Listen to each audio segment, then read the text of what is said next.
Assalamualaikum warahmatullahi wabarakatuh. Halo anak-anak semua, bagaimana kabarnya hari ini? Semua sehat ya? Dan tetap bersemangat untuk belajar. Anak-anak, hari ini kita akan belajar tentang pendidikan lingkungan hidup, yaitu pencemaran lingkungan. Nah anak-anak, seperti biasa ya, sebelum belajar, marilah kita berdoa dulu bersama-sama agar kita diberikan kelancaran, kemudahan, dan ilmu yang bermanfaat. Bismillahirrahmanirrahim. Raditu billahi robba wabil islami dina wabi muhammadin nabiyya wa rasula. Rabbi zidni ilma warzuqni fahma. Amin. Anak-anak, apakah kalian tahu apa itu pencemaran lingkungan? Pencemaran lingkungan adalah masuknya suatu komponen zat tertentu ke dalam lingkungan yang menyebabkan lingkungan tidak berfungsi dengan baik lagi. Zat ini akan membuat kotor benda atau lingkungan di sekitar kita. Pencemaran yang terjadi dapat mengganggu kesehatan makhluk hidup yang ada di dalamnya. Nah, jenis pencemaran lingkungan itu apa saja sih? Yang pertama yaitu pencemaran air.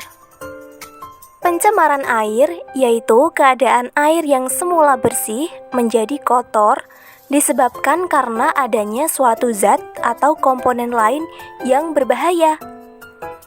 Air yang tercemar itu dapat menyebabkan tersebarnya berbagai macam penyakit, di antaranya penyakit kulit dan diare.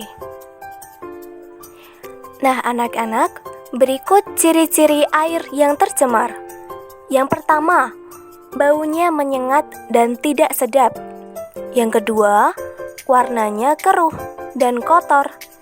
Lalu, kalau diraba atau dipegang, terasa seperti ada zat lain yang menempel dan menyebabkan gatal atau iritasi.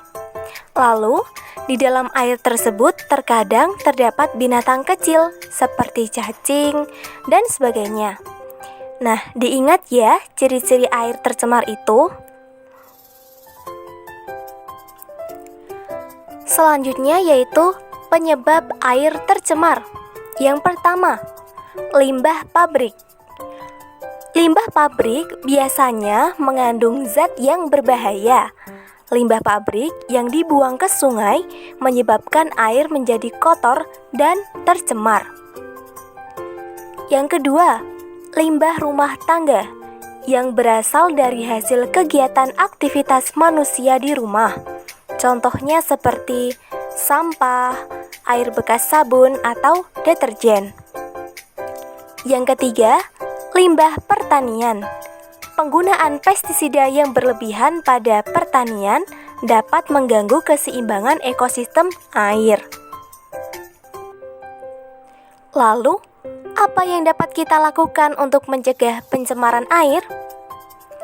Cara untuk mencegah pencemaran air yang pertama, mengolah limbah pabrik terlebih dahulu sebelum dibuang. Yang kedua, tidak membuang limbah rumah tangga langsung ke sungai. Lalu yang ketiga, sampah plastik dan sampah padat lainnya dibuang ke tempat sampah dan tidak dibuang ke sungai atau dibuang ke saluran air. Selain dapat menyebabkan air tercemar, nanti juga bisa menyebabkan banjir. Pencemaran lingkungan yang selanjutnya yaitu pencemaran udara. Pencemaran udara adalah suatu keadaan di mana kualitas udara menjadi buruk karena terkontaminasi zat-zat yang berbahaya bagi makhluk hidup. Nah, penyebab udara menjadi kotor itu apa saja sih? Penyebab pencemaran udara yang pertama, asap pabrik. Yang kedua, asap kendaraan seperti mobil, sepeda motor, dan lain sebagainya. Lalu yang ketiga, pembakaran sampah.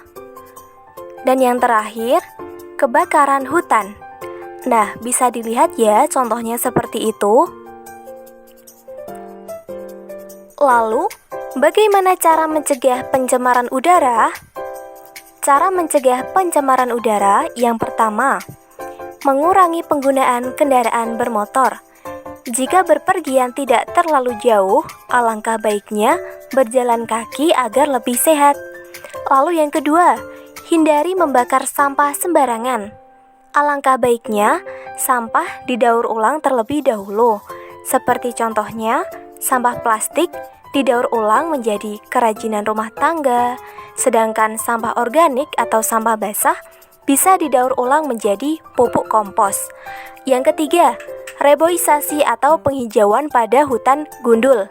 Yang keempat, menanam tanaman anti polutan seperti tanaman lidah mertua, sirih gading, dan lainnya. Yang ketiga, pencemaran tanah. Pencemaran tanah adalah keadaan di mana bahan kimia buatan manusia masuk ke dalam tanah dan mengubah lingkungan tanah alami. Pencemaran tanah disebabkan oleh apa saja? Yang pertama, sampah plastik, pecahan kaca, logam, maupun karet yang ditimbun di dalam tanah. Yang kedua, sisa pestisida dari pertanian. Lalu, limbah deterjen yang dibuang ke tanah. Itu dapat menyebabkan tanah menjadi tercemar.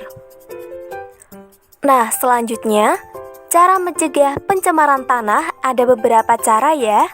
Yang pertama, melakukan daur ulang sampah dengan baik. Yang kedua, tidak membuang sampah sembarangan. Yang ketiga, mengurangi pemakaian bahan kimia berbahaya. Nah, anak-anak, itu tadi materi tentang pencemaran lingkungan. Sekarang, untuk evaluasi di rumah, anak-anak kerjakan latihan soal berikut ini ya. Ditulis di buku tugas masing-masing, kemudian difotokan, lalu dikirim ke ibu guru ya. Baiklah anak-anak, sekian materi yang ibu sampaikan. Kita tutup pembelajaran hari ini dengan membaca hamdalah. Alhamdulillahirabbil alamin. Kurang lebihnya mohon maaf. Wassalamualaikum warahmatullahi wabarakatuh.